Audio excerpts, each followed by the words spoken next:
어제부터 초중고를 대상으로 공교육 정상화법, 이른바 선행학습금지법이 발효가 됐습니다. 말 그대로 학교에서 교과 과정을 뛰어넘는 학습은 할 수 없다는 게 골자인데요. 규제가 미흡해서 한계가 있다는 논란도 일고 있습니다. 사교육 걱정 없는 세상에 안상진 부소장과 함께 어떤 내용인지 이야기 나눠보죠. 부소장님 안녕하세요. 네, 안녕하세요. 예, 일단 선행학습금지법 내용을 좀 짧게 소개 좀 부탁드릴게요. 네, 네 가지로 설명을 드리면요. 먼저 대학 입시 같은 이제 전형에서 이제 고등학교 교육 과정을 좀 지키라라는 건데요. 네. 논술이나 구술 면접 문제를 낼 때 고등학교 교육 과정 내에서 내라라는 게 첫 번째고요.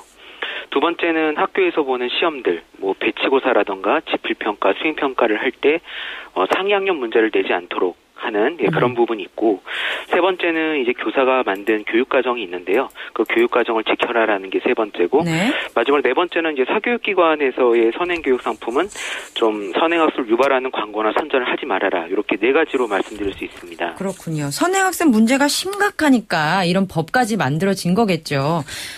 그런데 선행학습 문제다라고 한다면 지금 소장님의 경우도 교사로 10년 넘게 현장에 계셨더라고요. 네, 8년 있었습니다. 예, 선행학습 문제 이 정도로 심각하다라고 좀 예를 들어 주신다면. 일단 좀 가장 심각한 부분은 일단 대학 입시에서가 있습니다. 네. 대학 입시 지금 그 논술을 많은 학교들이 보고 있는데요. 네. 이 논술의 대학 과정의 문제 주제가 심각했습니다. 그래서 저희가 지금 3년 동안 지금 매년 이 문제들을 좀 제기하고 있는데요. 네. 상당히 많이 좋아졌는데 처음만 하더라도 반 이상의 문제가 대학 과정의 문제들을 고등학생들에게 풀라고 요구를 했고요. 네. 지금도 특기자 전형 같은 경우에는 그 2차에서 구술 면접 시험이 있는데 상당한 문제들이 지금 고등학교 공교육에선 전혀 대비해 줄 수 없는 그런 식의 문제들을 많이 출제합니다. 그렇군요. 네, 그렇다면 결국 사교육에 의지하는 학생들만 대학에 갈 수 있는 구조가 됐다는 거 아니에요? 네, 그렇습니다. 그래서 사실 논술이라든가 특기자 전형 같은 경우는 학교에서 대비시켜 줄 수가 없기 때문에 순전히 모두 학생들이 자신들이 좀 개인적으로 준비를 하거나 뭐 그렇게 했어야 됐습니다. 그래서 정부도 이번에 선행학습 금지법의 발효일을 공교육 정상화를 위해서다라고 얘기를 했는데, 그렇다면 우리가 따져봐야 될 게, 그렇다면 이 법안을 통해서 진짜 정상화되느냐, 선행학습이 이루어지지 않을 것인가, 그 효과겠죠? 네. 효과적일까요? 일단 저는 효과를 보는 이제 부분들이 있고요. 한계가 있는 부분이 있습니다. 네. 그러니까 말씀드렸던 부분, 어떤 대학 입학 전형이나 학교 시험이나 학교 교육 과정이나 이런 부분 때문에 사실은 어쩔 수 없이 선행학습을 했던 학생들이 있습니다. 네.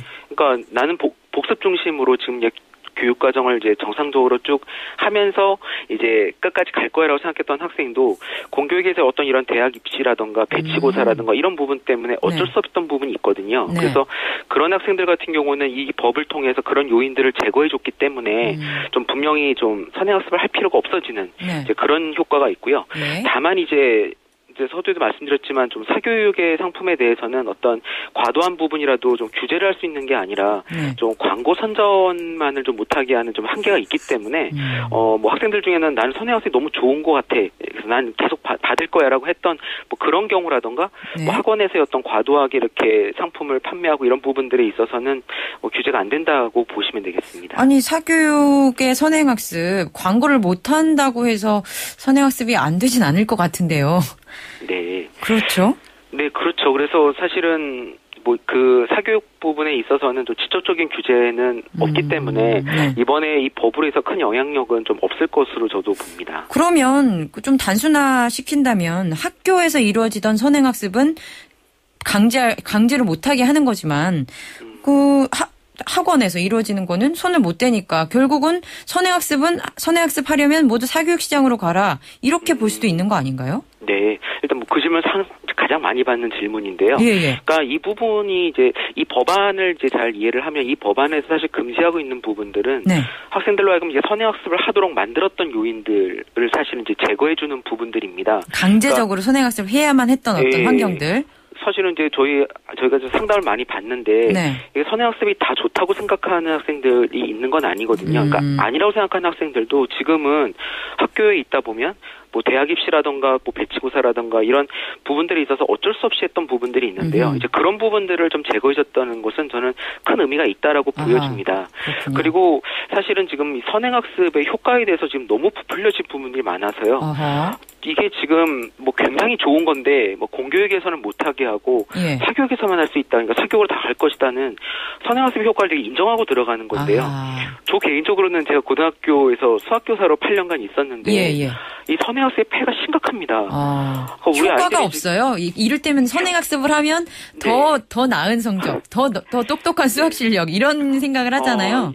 이게요 정말 이제 한번 고등학교 2학년 교실에 가셔서 수학 수업을 듣는 걸 한번 예를 한번 보시면은 좀 되게 좋을 것 같은데요. 선행학습을 바꿔온 학생들이요. 정말 고등학교에 와서 수학 부분들 많이 포기합니다. 포기해요? 선행학습을 받고 포기해요? 선행학습이 굉장히 안 좋은 영향을 미칩니다. 그러니까 생각을 한번 해보세요. 지금 이 학생들이 다음 학기 이상의 어떤 그런 내용들을 혼자 습득할 수가 없거든요. 이해도 안 갑니다, 사실은. 우리나라 수학교육과정 자체도 어려운데요. 그거를 막 선행학습한다고 요즘 막 초등학생들이 정석 들고 다니는 거 보면은 가슴이 아픈데요. 내용을 이해할 수가 없기 때문에 그것을 반복 암기식으로 계속 공부합니다. 반복해서. 그러면 그 학생들이 그 내용을 알고 있다고 생각을 하는데요. 실제 그 내용들을 제대로 아는 것이 아닙니다. 근데 이제 그게 문제가 한꺼번에 터지는 게 언제냐면 이제 고등학교에 와서 이게 터집니다. 그러니까 중학교 때까지 어떤 그런 문제들보다 고등학교 오면 훨씬 사고력과 문제 해결력을 요구하는 문제들이 많이 나오는데 그런 것들을 대비할 수 있는 게 아니고 이미 그런 공부 습관들을 다 망가뜨렸기 때문에 이 학생들이 굉장히 어려움을 겪습니다. 그래서 사실은 이 선행학습이 만연을 하면서 아이들이 공부를 훨씬 더 잘할 것 같지만 훨씬 더 안 되고 있다는 게 사실은 고등학교 선생님들 이나 아니면 대학 교수님들도 수학교육과 교수님들도 저희가 좀 여쭤보면 이런 부분들에 대해서 굉장히 많이 문제 지적을 하시는 분들이 많습니다. 그렇군요. 이 선행학습을 못하게 하는 법안 이 부분은 선행학습의 효과부터 일단 따지고 좀 진지하게 좀 접근해야 될 것 같아요. 무조건 선행학습이 해야 된다 말아야 된다 이런 걸 떠나서요. 네, 맞습니다. 예, 여기까지 듣겠습니다. 감사합니다. 네, 감사합니다. 사교육 걱정 없는 세상 안상진 부소장이었습니다.